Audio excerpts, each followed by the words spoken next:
you have to be very clear in your thoughts. You have to be very concise when you write. You have to be very clearly writing and very concise. You don't have to give, paragraph after paragraph.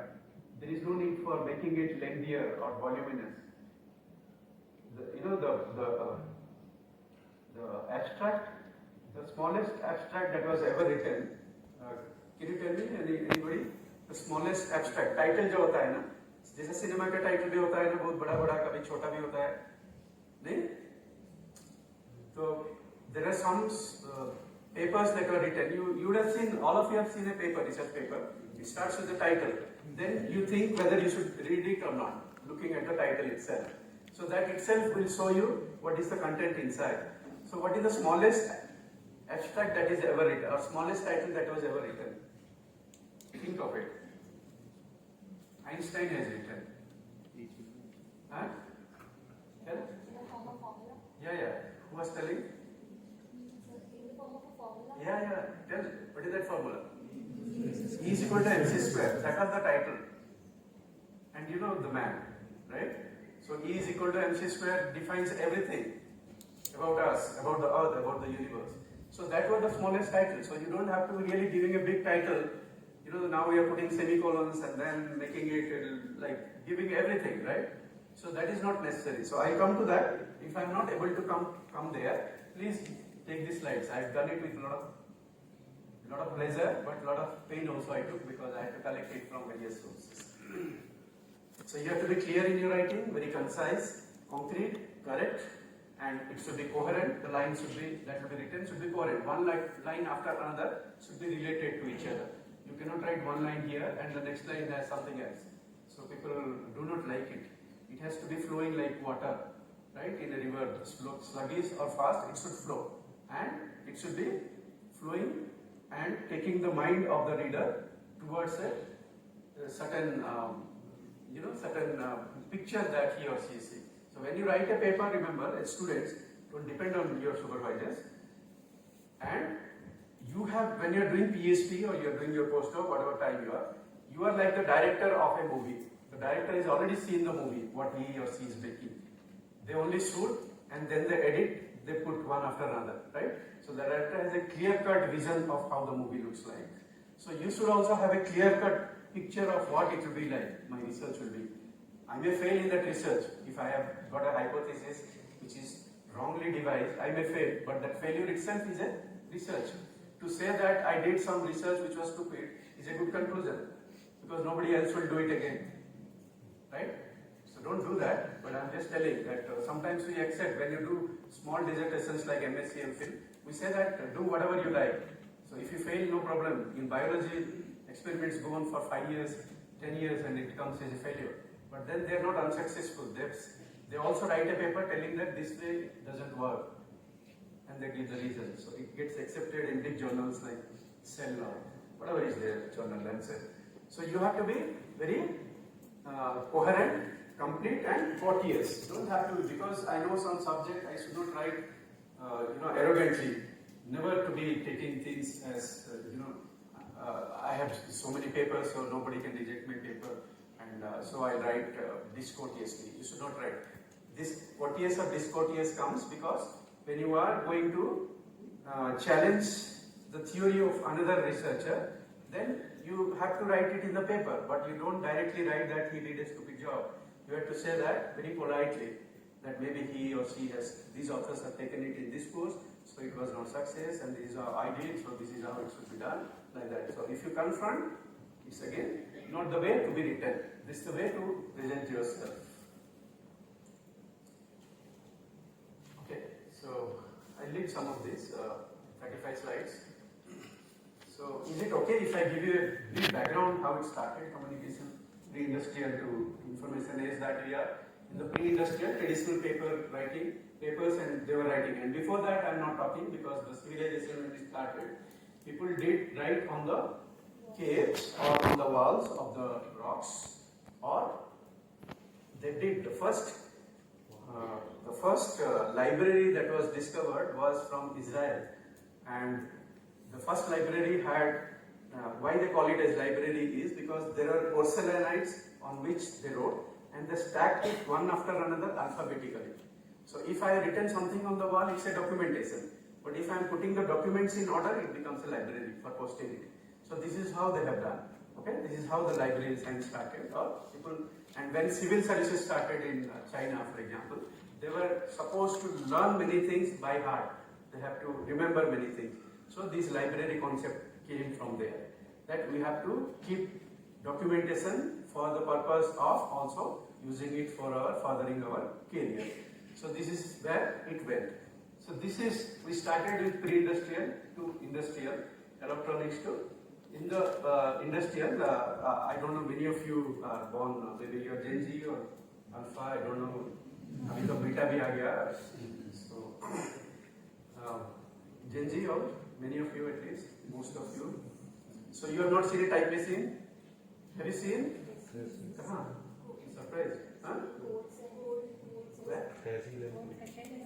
That is good actually. Yeah, we still find in courts, in cinemas, and also the real courts may be here. That is true. Actually, I never thought of it, and thanks for giving that. Actually, in our times, it was only typing. Our thesis also has to be typed. Okay. So how difficult, and cartography, where you have to draw the cartography. Simply, you have to draw it on a tracing paper and make it. So these type machines were started during that time. Remington, for example, and in India, Kores, I think. These are Remington. If you say, everybody will identify it with a typewriter machine, right? It's a word processor. So all that have become now obsolete. You don't find anymore except in the courts. The courts have gone online, but they still are in the typing machine. I'm surprised. Okay, so now you have much more better information. So these are how cave paintings were there, and you can the encryption that is there can be Gutenberg. Yeah, and this is what I saw it. I was there in the Royal Society in London 2 months back, and I had seen all this, including Newton का photo picture कहीं नहीं है, आप देखे होंगे. And his mask was there. After he died, they put a mask on him, plaster of Paris. So one of them is the Gutenberg's version of the print machine. It has all gone obsolete now. We are not doing anymore this kind of prints. Newspaper printing also has taken into a different. So the first paper that was published was in the year 1690, right? Almost like 1700 से अभी कितना हो गया? 400 years back, the first paper that was published, and this is how it looked like. Okay, so these are all channels of communication: mail, post office, then phones, and then the 386, 486, PTMs. These are our times computers. Now you have a mobile phone in which you can put several gigabytes of, I think, data with a simple mobile phone or Android, and this is the power that has come. To have a 386 computer, that is, we used to have floppy disks, and before that, computers used to be like as big as this room. Now, this mobile phone will have 10 times of the data that can be there in this kind of computer. And this is not long back. I'm talking about 1980s. In IIT Bombay, I used those kind of punching cards, and we used to see the changing pattern of communication skills that is going on. So read all these books. Since it will be said with you, you can see. These are all downloadable, especially for students. Many of the authors give free copies if you write, or otherwise also they are freely downloadable. Excellent books on research communications. Okay. So the various types of research methodology you adopt are, they can be in general category. Like you can do a quantitative research or a qualitative research. Many of us would like to do a quantitative research, right? Instead of describing things like, like in humanities, of course, it is clear. Like somebody is working in English literature on Shakespeare or John Milton, if they have to work, they work on their poetry, or Kalidas, somebody is working, so they have to write about how the poetries were, the intricacies of the poems or the stories that they will be writing. So it will be a descriptive. You cannot quantify that. But most of the science and technology is about quantifying things.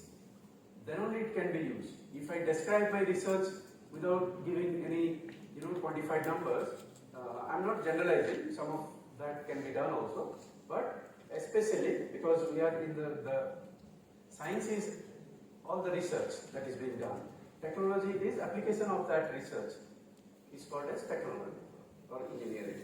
So you have to do the quantitative research, or what many of you do. Quantitative research is about the statistical packages that you use, which will be probably given, the talk can be given by somebody on various research methodology, including the stats of it. Everybody has to know about it.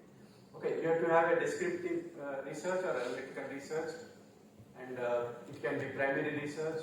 The data sometimes you generate in the lab depending on your requirement, or you can take secondary data. Secondary data is, suppose you want to have some time series data of 150 years. So you are not living. So how can you do that many years of research? So you can take the data that is already available. Somebody wants to know what's the rainfall pattern in Nainital since 1920s. Then I have to go back to the data that is already there, right? Meteorological department. And that can be used. Most of the research, climate related research, is done on secondary data. Many of the oceanic sciences data is also used like that, and this is, we call it as open. The data is already put it onto the website. You take the data and make your ideas and interpret it differently. Somebody is generating all the time data, right? जैसा अभी earthquake का भी जो हुआ है, the data is already there. Every day everybody is measuring. USGS कर रहा है, India भी कर रहा है. Every country is doing seismological observatory data is coming. So if you every minute seismological data is coming. So if you take that huge amount of data and analyze it, it can be great, right? You can talk so much about prediction of earthquake, or how the earthquake behavior patterns and the cyclic patterns. So one can have different ideas of the rock types that are there for geology students or geophysics students, and how it is coming out, if they're faulting, and what are the causes of it. So a lot of data that is there in the world today is on the clouds. All the data is there. So all you have to do is either you use that secondary data, or you generate primary data. Primary data is, people prefer also primary data because you are, first of all, you have a hands-on experience with the instruments. So that gives you a leverage, that gives you an advantage over others. And secondly, you can also correlate with the present data with what the data comes from the past. So do both the things, both present and past data. If you combine, you have a. Okay. This is how the different, Patsala hai, MHRD ka. There is a, this 4 slides also will be there. I have not seen that though. But first, in your PhD, is it okay if I talk about your PhD? Postdocs are also here, right? Very few. Very few, okay. So postdoc, as I said earlier, you have to write again projects for your funding, research grants, and you are on a postdoc on a certain theme of research, right? So either it is through your supervisor, the grant comes, or you are working on your own institute postdocs, like UGC also gives a lot of postdoc fellowships. You have to write a research proposal. So this is how the research proposal has to be written. Now we are getting into the writing of the communication, right? The writing part. As I said earlier, I will be dividing this talk into research, like thesis writing, and another is communicating to the journals. These are two different aspects. Both of them overlap, by and large they are overlapping. Okay, 90% of it overlaps, but the journals will have certain specifications. Okay, you have to identify a problem. Don't go to a supervisor and say, sir or ma'am, you tell me what is your research, I do whatever you need. This is what most of the Indian students say. When the supervisor asks, what do you want to work on? Sir, आपके पास कौन सा project है, मैं उसी में काम करूँगा. So, first of all, the supervisor doesn't, PI of the project, he or she doesn't gain anything from you. Then it's of no use.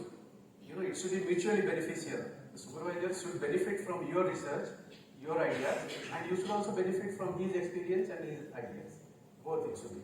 But you should never go and say that, कुछ भी आपका whatever you say, I am ready to work. And many of times it happens with us Indian students. With me also it happened, because I was a student, and when I used to take, if you take the shortcut, the best is just, now also a lot of people write us mails. They will go through our CV, but this will be a generic mail. Only they will change the name from from something professor somebody to professor somebody they will write, and everything else will remain same. I am very interested in the research that you are doing, and I would like to reorient my research according to your interest, but they do not know what is my interest, although it is there in the CV. So that is also very essential. So first, you have to find out a problem and say to the proposed supervisor that this is my problem that I would like to study. And then you have to do a thorough literature on that. So why do we do a literature survey on that particular area? Is to get a grip on what is going on around the world on that particular topic. So the idea is not to, what is going on around the world is same as what I would like to do. Then again, research is not developing any further. You have to say that this is what the world is going on at this time, but I found out some gaps, some lack of knowledge in this area. This is where I would like to work on. So this is where you will be a step, many steps ahead of others if you go do a good literature survey, followed by what are the gaps from there, what are the new inputs that you can bring in. So that helps you in identifying the problem as well in the first agile. Then how do you formulate? The problem formulation should be very clear cut after the objectives have been set through the gaps, and then you write the proposal.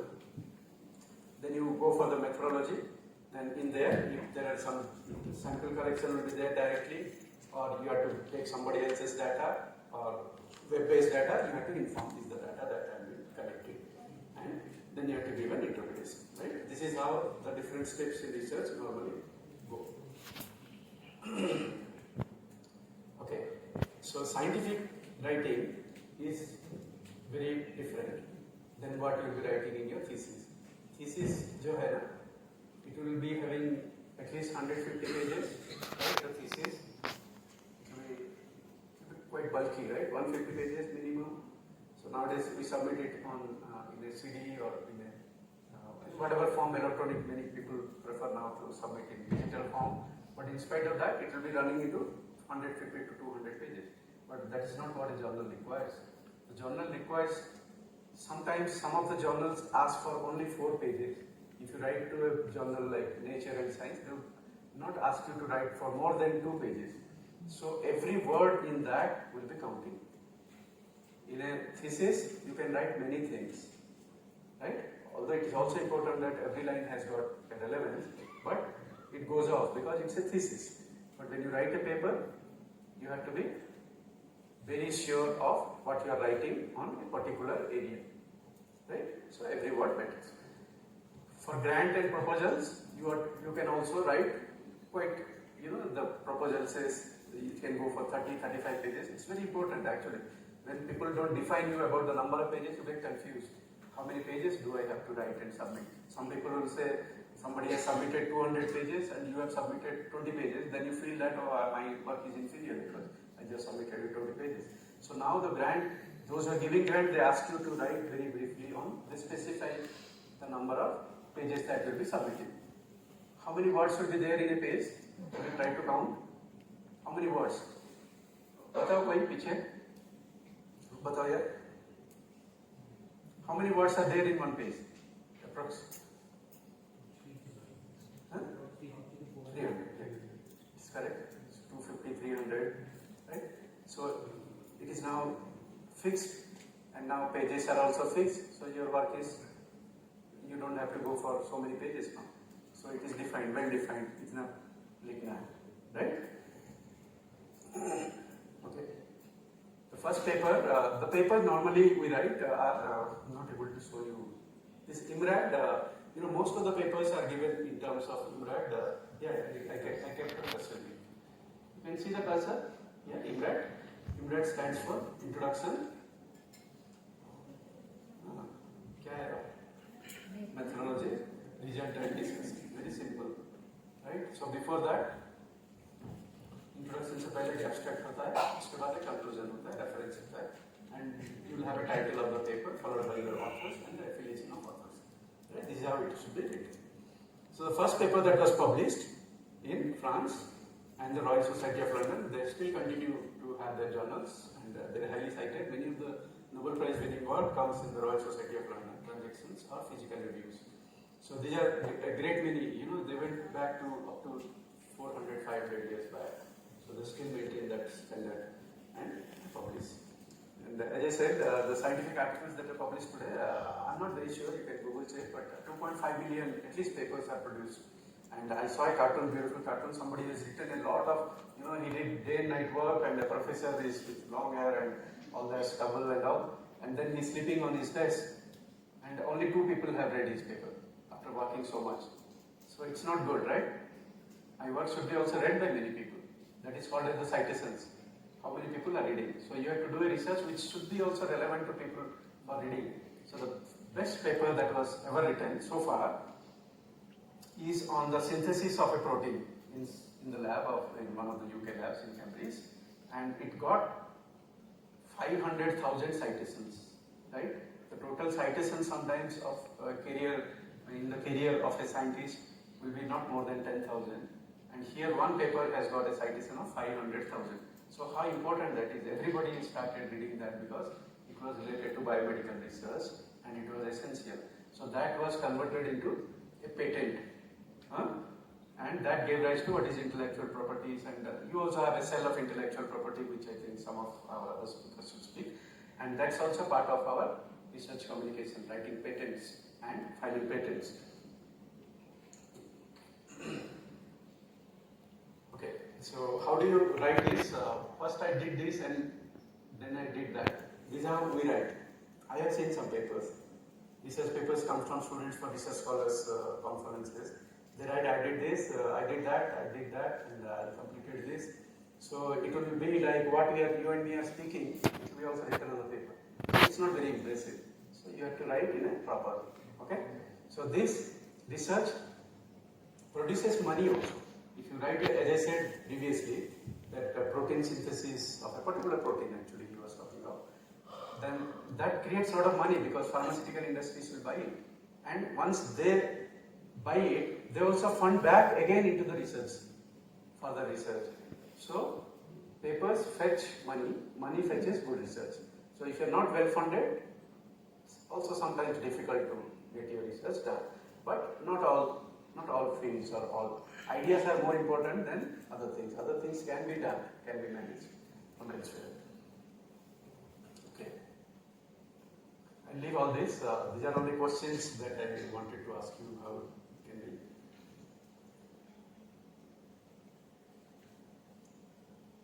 So let's see what are the expectations of student and supervisor. This all of us have gone through. And I was a student, now also I am a supervisor. So I have my own experience as a student.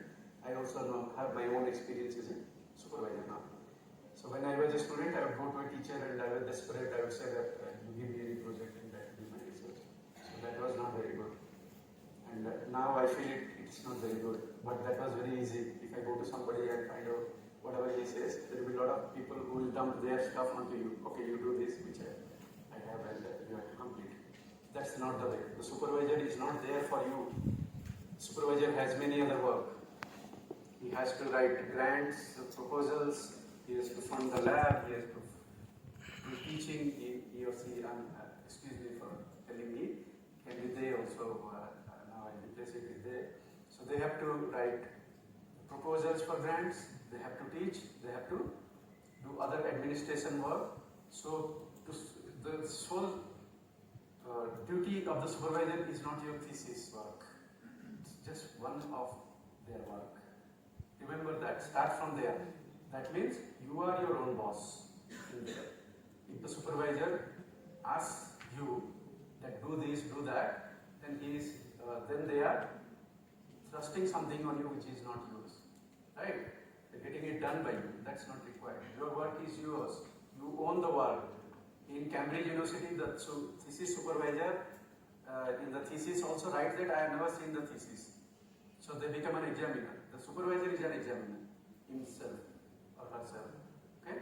So the supervisor is not supposed to learn, but then you feel that they are not helping you.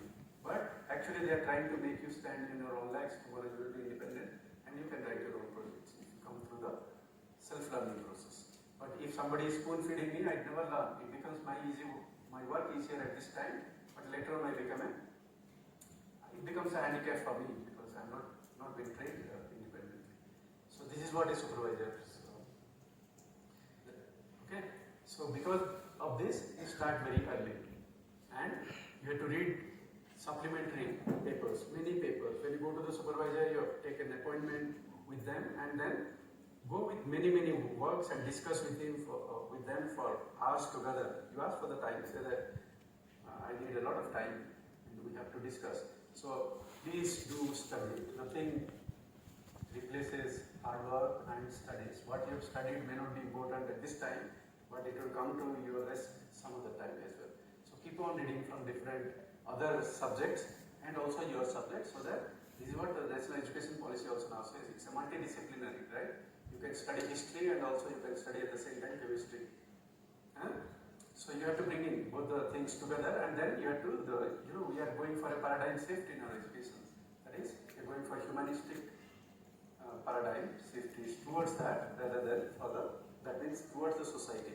What my research is will be towards the every time. So you have to inform me like this, or I'm sorry, I don't. I have the habit of not able to complete slides. This is.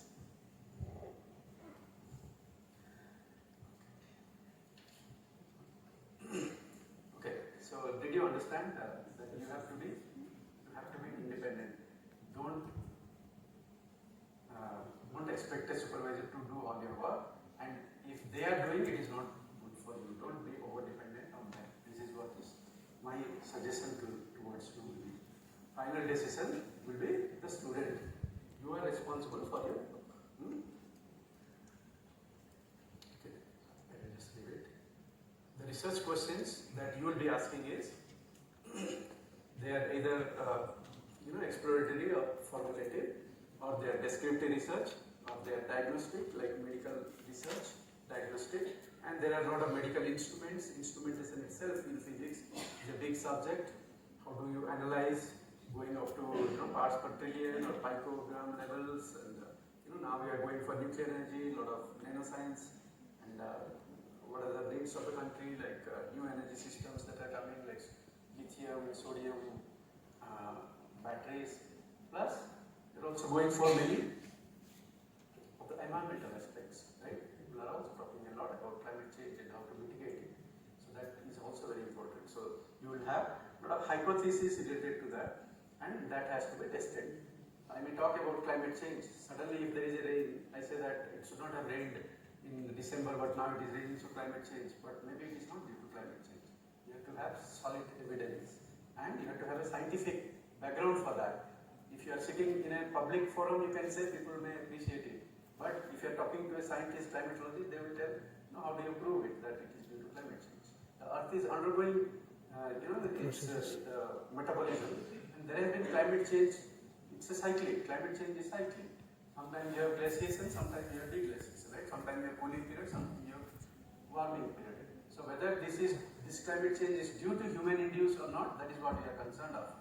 So that has to be proved. So that is a great kind of research. So the abstract, you'll start with abstract. It will be a very miniature work of what you have done. So it includes, the abstract is the one that is a window to the full paper. I go to read the paper even if it is in my subject, if the abstract is well written. That gives you in a nutshell what is the work, what are the gaps that are identified, and what methodology they followed by the conclusions, the main conclusions that has given new knowledge to the world. So this is abstract. So writing the abstract is the most important part. Nevertheless, although it begins at the beginning of a research article or in your thesis, you don't start writing abstract first. Nobody writes abstract first, okay? You don't start writing from there. You write the whole thesis, then come to abstract and conclusion. So it's not necessary that you start with abstract and then go as it is followed. So abstract should contain all this, okay? It should be very, very specified. It should state the principle, objectives, and scope of the investigation, describe the methods employed, and summarize the results. This is not 33.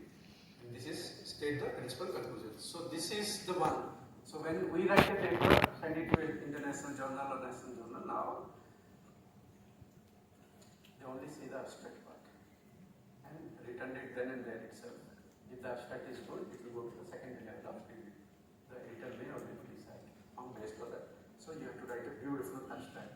So I'll tell you also that there are some abstract which will be like 50 words, they will specify. Some can go up to 250 words. And sometimes you have extended abstract. Abstract will never have a figure or a table. Abstract will be only the gist of the matter. It should never contain anything else. Only some numbers will be there, but never reproduce whatever is there in your thesis in the figures. Don't bring it on there. Only in extended abstract where they take it conference volume, 2 pages abstract, you can bring that on. But otherwise abstract is very small. So when you can write a story within very small, in a small way, you don't have to really stretch it out. Science is not about stretching out. Science is about conveying the message and bringing good for the people. So for that, you don't have to write pages after pages. You have to write concise. Abstract should be very concise in that. So what you can convey in 100 words, you have to write 200 words. Follow it up with introduction and literature, which is the most important part, because this is where you will be creating the objective for your study. After studying all the literature that you have done, literature in your subject field, right? In that particular subject field. Not you don't go to some other literature and write it there. Huh?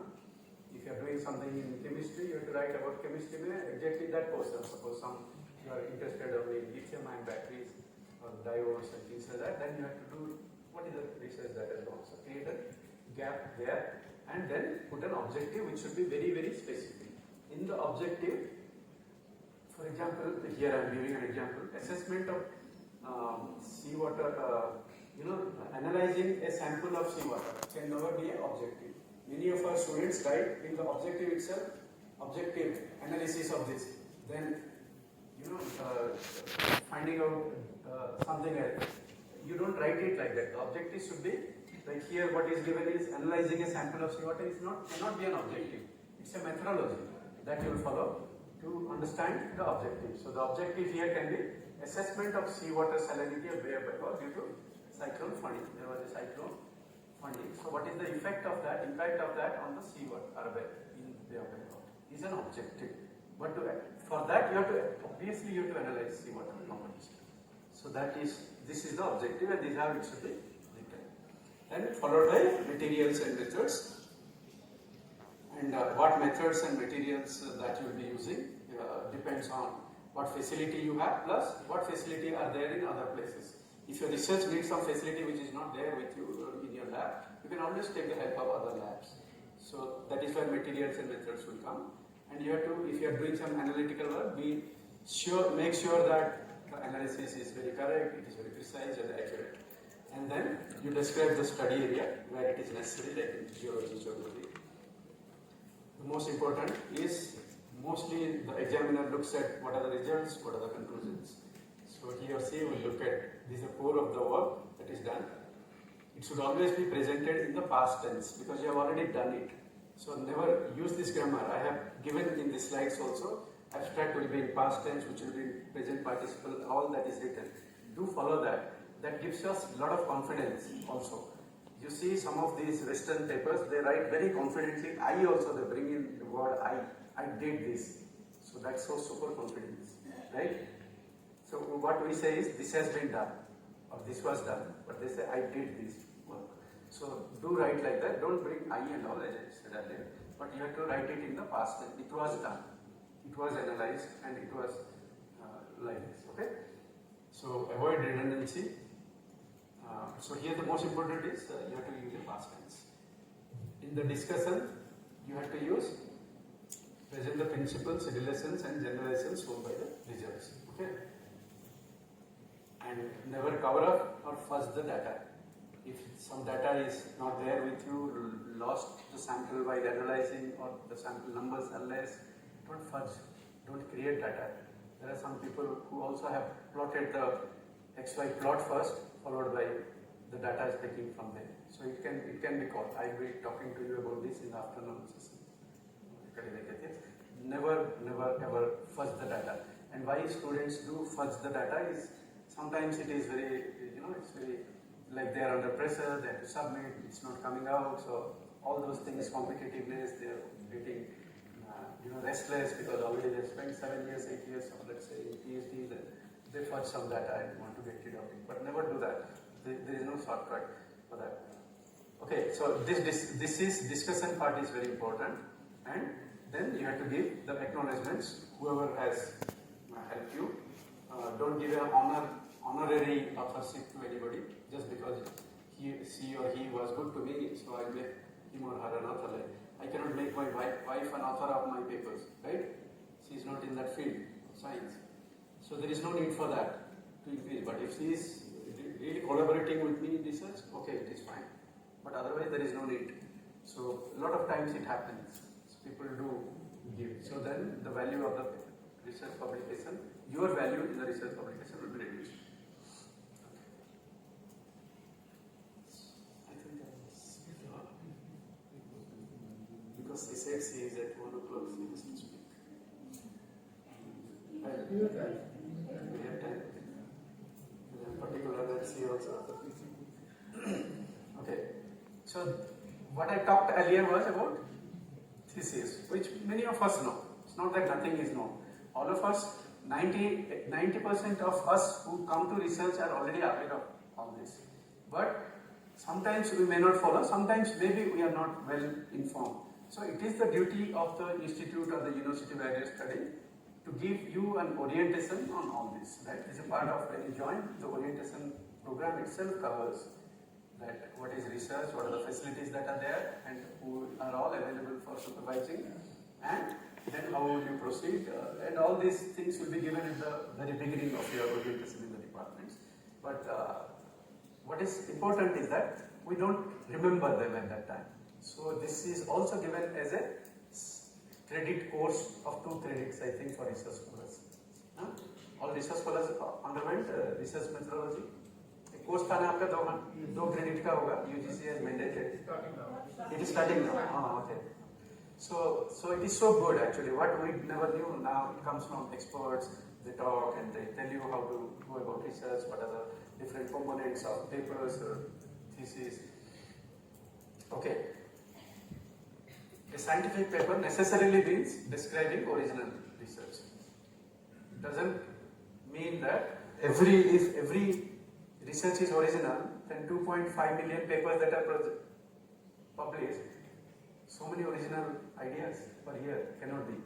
So not all papers have to be original, right? There will be some which are review, there will be some which are just correspondence or communication, that they found something interesting here, or they observed something interesting there. So that also is published because you are, first of all, you are registering that data. Otherwise somebody else will take.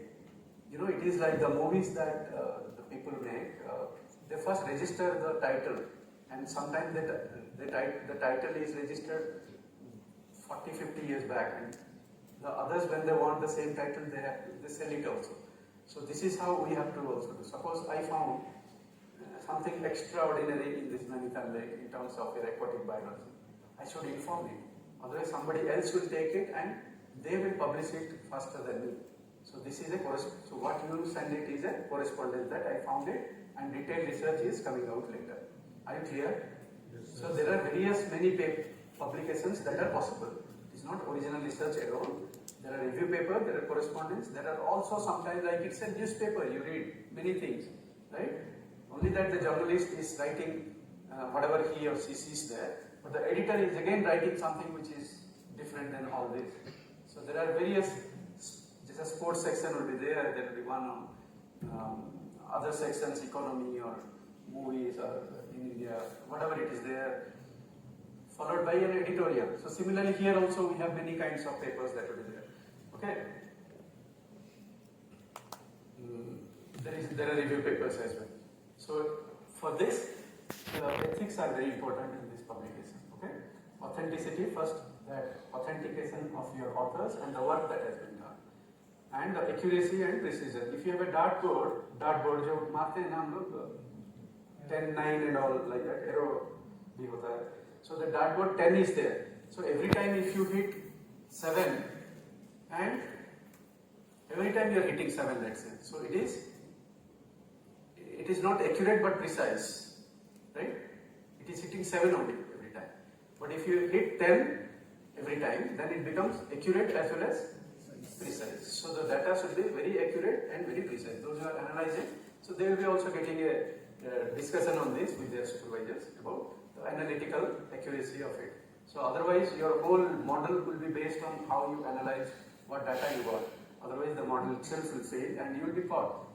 Today what I have, what I have done 40 years back, I am answerable today also. So maybe if I have done something wrong, I may be, removed from my job. So one has to be really careful of not doing anything that is unethical. So the authenticity and accuracy is very important. Originality of the work and credit, proper credit are given. Those who are doing in biology, you know what credits you have to give. The different chemicals, different embryos that you get from different labs, that credits you have to give. Then ethical treatment of humans and animals and disclosure of any conflict of interest is there. Okay? So when you have to submit a paper, decide early and decide when. Then you have to look at the prestige of the paper. Your work should be published is one, but if everybody is publishing, how do I differentiate between a good paper and a paper which is okay? Is that it's a good journal, I have to select a good journal. But if I have to select a good journal, maybe it has become a good journal because the acceptance rate is much higher, much lower, right? So you will be in the sometimes one paper is good enough in your life compared to 100 papers. Just one very leading paper. If you are given a new science, then just one is also enough. So that kind of prestige, and the journal should be accessible to all, and it should have a good impact. Other factors that you have to consider is speed of publication, right? My work should be published within a reasonable time. If it takes 2 years, 3 years, after I have completed my PhD, I may not even get PhD, it is compulsory to have papers. And secondly, the work may lose relevance. So speed of the paper is also essential. So now what journals have done is, you pay and they will publish faster. So don't choose, first of all, the payment is like very high, $3,000 US, $4,000 US, like that.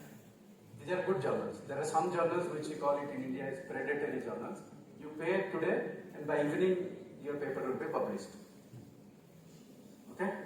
In front of all universities you might have seen, there are some photocopy people and all, they will also write, yahan paper likha jata hai, chapa jata hai.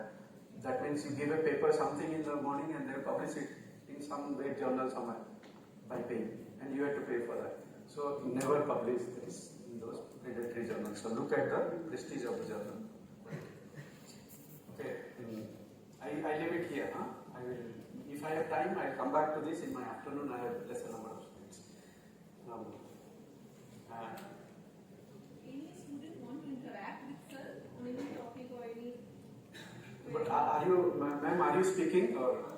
Yeah, that's क्या होगा? नहीं लगा तो मैं बात कर सकता हूँ, giving time for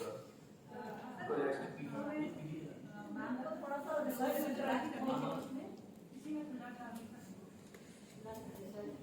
So guys, to interact, if you have anything, there is nothing rocket science जैसा बात नहीं किया है. To interact during lunch time, and also my email that I have given, I am accessible.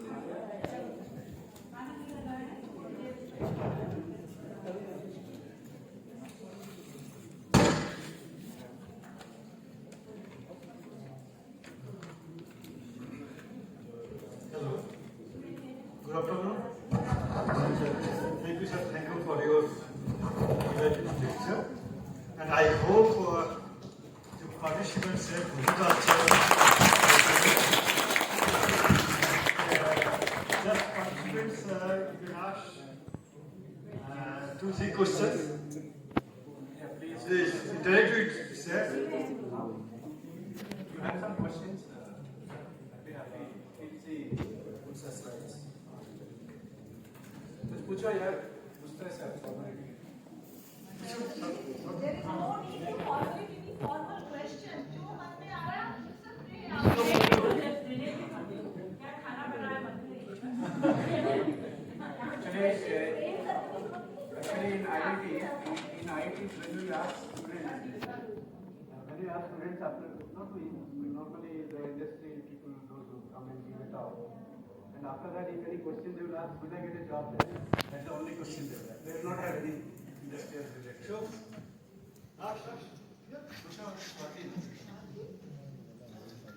Sir, how can I ensure the integrity of my research and avoid manipulation or fabrication?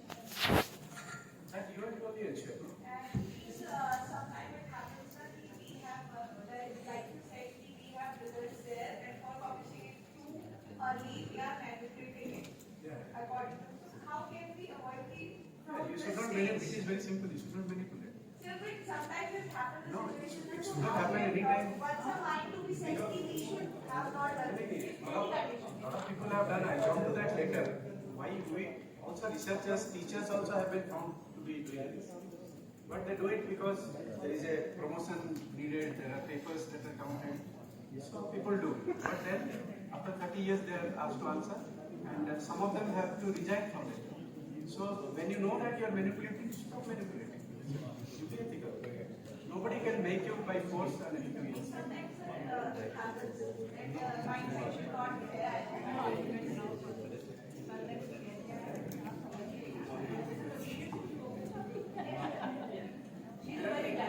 हाँ मेरा next top जो है उसमें ethics will talk.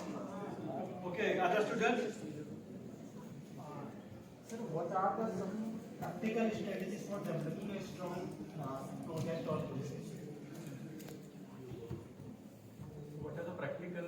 Practical strategies for developing a strong. Yeah, you first have to see all the projects that have been granted, in which area, which trust area they are getting granted. You know, this will all be available on the website of the funding agency. And what are the trust area also they inform you. Much beforehand they write that these are the trust areas. So that is one. And secondly, whether that project will lead to another project. You know, it should be a networking project. It should be not only that you finish that project and that's over after 3 years or 5 years. It should take you through for a longer duration. Thirdly, whether there are collaborators available. Not only that one has to work in one university, but there can be a bunch of collaborating institutes that should be there. So these are all practical